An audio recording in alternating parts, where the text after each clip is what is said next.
اسی لیے ہمیں کیا کرنا ہے، ہمیں قرآن کو اب اس طریقے سے نہیں پڑھنا ہے، ہمیں قرآن کو سمجھ کر پڑھنا ہے۔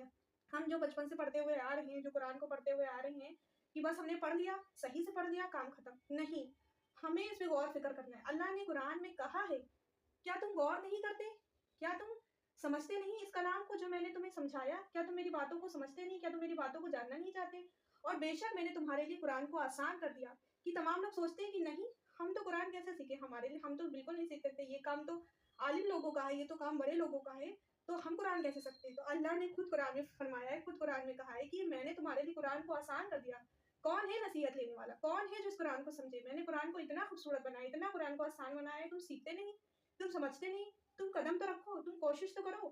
ساتھ دینے والے ہم ہیں، ہدایت دینے والے اللہ ہیں۔ اگر ہم کوشش ہی نہیں کریں گے، ہم ڈرتے رہیں گے کہ نہیں اس کلام کو تو ہم سمجھ ہی نہیں سکتے، یہ تو صرف عالموں کا کام ہے۔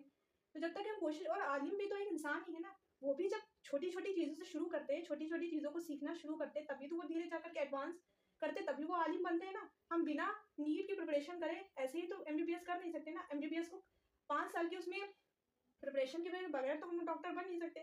تو جب تک ہم بنیادی چیزیں نہیں سیکھیں گے، جب تک کہ ہم عربک گرامر نہیں سیکھیں گے، تو ہم کیسے قرآن کو سمجھیں گے؟ ڈائریکٹ ہی ہم انہیں بھی ٹائم لگتا ہے، انہیں بھی وہ بچپن سے سیکھتے ہوئے آتے ہیں، تو ہم بھی ایسا نہیں، ہم بھی سیکھ سکتے ہیں، ہماری بھی اللہ مدد کرے گا۔